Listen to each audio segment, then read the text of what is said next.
Hello everyone. आज हम शिक्षा निर्देशालय राष्ट्रीय राजधानी क्षेत्र दिल्ली की मूल्यांकन कार्य पत्र नंबर 2 करेंगे। तो पहले हमें कुछ बहुविकल्पीय एमसीक्यू क्वेश्चंस करने हैं। तो इसके लिए हमें पैराग्राफ पढ़ना है। ये पैराग्राफ है, भारतीय संसद राष्ट्रपति, राज्यसभा और लोकसभा को मिलाकर बनता है। लोकसभा चुनाव के बाद बहुमत प्राप्त राजनीतिक दल की सरकार बनती है। तो लोकसभा चुनाव जो होते हैं उनमें जो पार्टी ज्यादा वोट पाती है वो बहुमत पार्टी होती है और उसी की राजनीतिक दल की सरकार बनती है। और भारतीय संसद किस किस को मिलाकर बनता है? भारतीय संसद राष्ट्रपति, राज्यसभा और लोकसभा को मिलाकर बनता है। और कभी कभी बहुमत पूरी नहीं हो पाती, जिसकी वजह से गठबंधन सरकार बनती है और उसमें दो सरकारें मिलकर राज करती हैं। संसद से बहुमत प्राप्त दल का विरोध करने के लिए भी कुछ पार्टी होती है जो कि राजनीतिक दल की विपक्षी कहती हैं और इनको हम विपक्षी दल कहते हैं। प्रधानमंत्री सत्ताधारी शासन करने वाले दल के मुखिया होते हैं।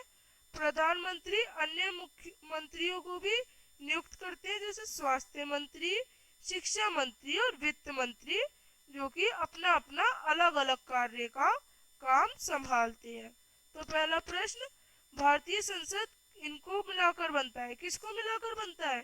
चौथे वाले को, राष्ट्रपति को, राज्यसभा को और लोकसभा को।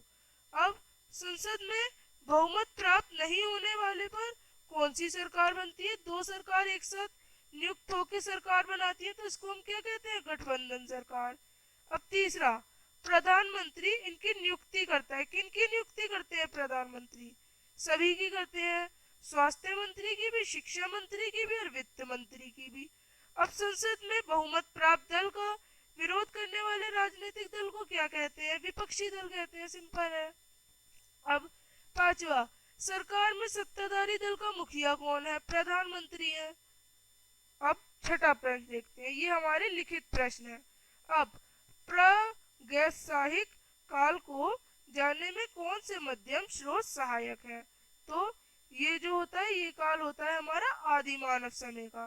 तो गुफाएं, मिट्टी के बर्तन, स्टैम्प्स, कोई मोहरे, कोई जैविक अवशेष, औजार, कोई चित्र, ये सब चीजें हमें मध्यम या स्रोत होती है हमारी, जो कि इस काल के बारे में जानने में हेल्प करती है। अब सातवां, लोकतंत्र में जनता के फैसलों का सम्मान कैसे किया जाता है?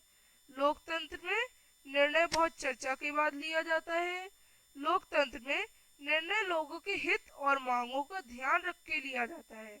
लोकतंत्र में जनता अपने प्रतिनिधियों के माध्यम से सरकार के सामने अपनी आवाज उठा सकती है।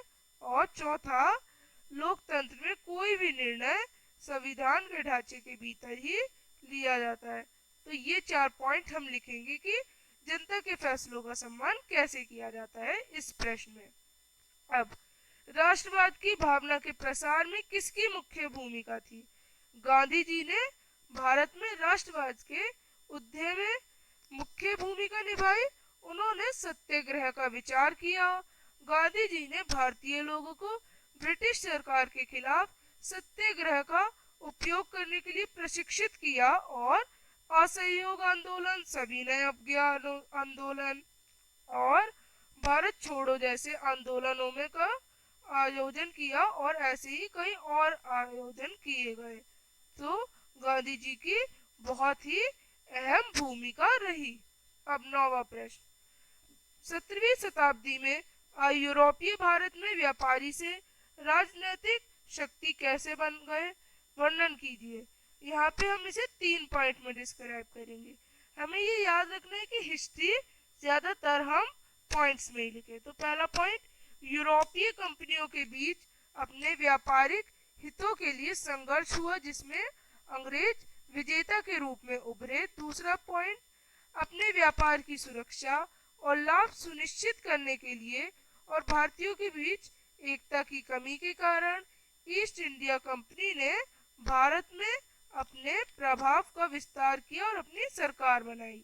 अब तीसरा, मुगल वंश के पतन के बाद ब्रिटिश ईस्ट इंडिया कंपनी ने एक आंदोलन चलाया, एक नीति चलाई फूट डालो और राज करो, जिसकी वजह से वो एक राजनीतिक शक्ति आसानी से बन चुकी और जिसकी वजह से उनकी जो राजनीतिक शक्ति थी वो आसानी से बन गई। अब 10वां प्रश्न, संसद में सभी वर्गों के समुदाय के लोगों को राजनीतिक हिस्सेदारी में कैसे प्रयोग किया जाता है? 3 पॉइंट में आएगा आंसर। संसद में समुदाय के सभी वर्गों की राजनीतिक भागीदारी को साझा करने के लिए आरक्षण दिया गया है। आरक्षण मतलब थोड़े और राइट्स दिए गए हैं, थोड़े और उन्हें प्रोटेक्शन दी गई है। कुछ सीट एससी और एसटी के लिए भी आरक्षित सुरक्षित की गई है, जिसपे एससी और एसटी वर्ग के ही लोग बैठ सकते हैं। वर्तमान में लोकसभा में 84 सीटें एससी के लिए हैं और 47 एसटी के लिए आरक्षित है, सुरक्षित है, जिनपे सिर्फ इन्हीं कम्युनिटी, इन्हीं वर्ग के लोग बैठ सकते हैं। तो ये थी वर्कशीट। अब हम मिलेंगे नेक्स्ट वर्कशीट में, तब तक के लिए बाय।